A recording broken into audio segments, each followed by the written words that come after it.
Here we want to start looking at the difference between domestic demand for goods and demand for domestic goods. So when we're looking at domestic demand for goods, the focus is on domestic demand, right? Which is domestic or foreign goods bought by domestic residents. So it's what domestic residents are buying. We're focusing on domestic demand. Now they could be buying domestic or foreign goods. But like we said, when we talk about demand for domestic goods, here the focus is on domestic goods. And these domestic goods could be bought by domestic or foreign residents. So in domestic demand for goods, keep in mind, we're looking at domestic demand, i.e. domestic or foreign goods bought by domestic residents.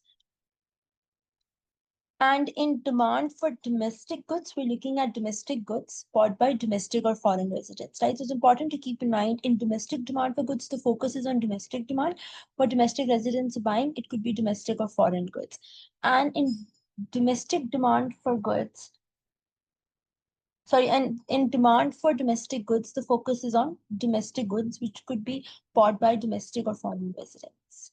So we talked about how we can find the demand for domestic goods from the domestic demand for goods by just incorporating exports, right, which are basically demand for our domestic goods that comes from foreigners, and subtracting imports, because CING is essentially domestic demand for goods and it includes a part of expenditure by domestic residents on imports, so we need to subtract that. So we talked about how over here we discussed in detail how we need to subtract imports to remove that part of CING that is being spent on imports by domestic residents, right? Because CIG is the domestic demand for goods, so it includes expenditure by domestic households, private firms, and government on domestic or foreign goods. So we remove the foreign component of CIG by subtracting imports, and we add the expenditure on our domestic goods by foreigners by adding exports. And exports minus value of imports, and we divide by the rate exchange rate to get imports in terms of domestic goods. So exports minus value of imports in terms of domestic goods essentially gives us net exports. So when we want to talk about demand for domestic goods, we have three new equations. One is for exports, one is for imports, and one is for net exports. Now I want to discuss those. Let's start with exports. And recall, like we said, exports represent demand for domestic goods that come from foreigners. Right now, exports depend positively on foreign income because where an increase in foreign income leads to an increase in exports. Now, why is that? Because when foreign income increases, foreigners have more income, and part of the demand increases, and part of the increased demand will fall on our goods, so our exports go up. And the exports depend negatively on our real exchange rate. Recall, real exchange rate is the price. The way we define the real exchange rate is price of domestic goods relative to foreign goods. So an increase in the real exchange rate, a real appreciation, which means an increase in price of domestic goods relative to foreign goods, leads to a decrease in exports. Now, why is that? Because like we said, a real appreciation means there's an increase in price of domestic goods relative to foreign goods.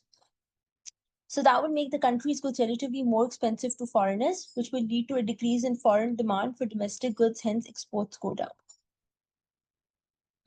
Now, imports, now the second new equation that we had, like we said, was imports, right? Like if you go back here, we had exports and imports. Now, if we talk about imports, imports, remember, represent domestic demand for foreign goods rather than domestic goods, right? This is what domestic residents are.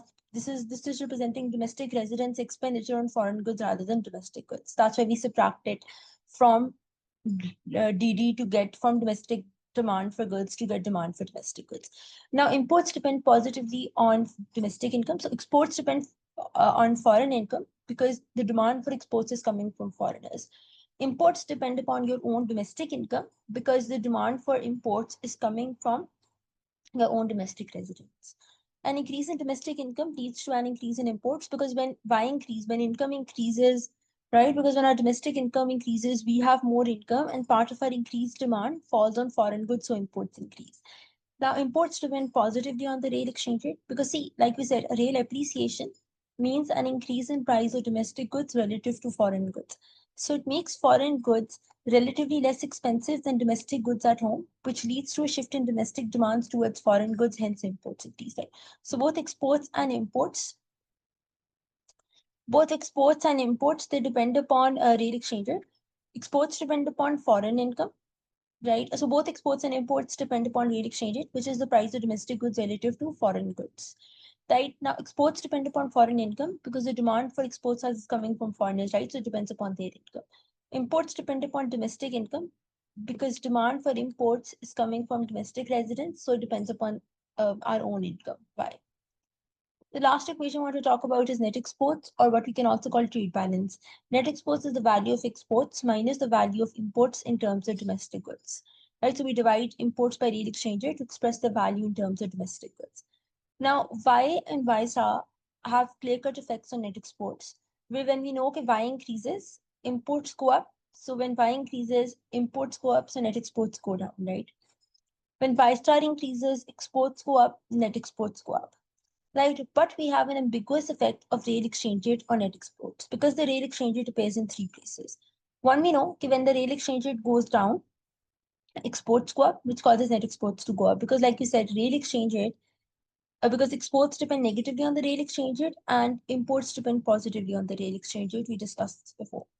Right, so when real exchange rate goes down, exports go up, which will cause net exports to go up. When real exchange rate goes down, imports go down, which will also cause net exports to go up. But we have this extra term, one by here, real exchange rate as well. Why do we have that? Because we need to express imports in terms of domestic goods by dividing by the real exchange rate. So when real exchange rate goes down, one by real exchange rate goes up, which is going to cause net exports to go down. So overall effect on net exports is not clear of a real depreciation, right? Because see, exports are going up, imports are going down, but this is going up. So while Y and Y star have a clear-cut effect on net exports, real exchange rate has an ambiguous effect on net exports because of this extra term here. So what we do is we will assume in this text that Marshall-Erner condition holds. The Marshall-Erner condition says that the real depreciation leads to an increase in net exports. The opposite case is also true, i.e. real appreciation leads to a fall in net exports. So demand for domestic goods we know is given to us as C plus I plus G, which is domestic demand for goods. Because recall we said CI and G include all expenditure by domestic households, private firms, and government on domestic or foreign goods, right? So demand for domestic goods is given by taking your domestic demand for goods, which is C plus I plus G. In this, we add exports. We subtract value of imports in terms of domestic goods. And this we know X minus imports divided by real exchange rate is our net exports. And in the text, we take government spending, we take taxes, we take the real interest rate, we take real exchange rate, and foreign income as exogenously given.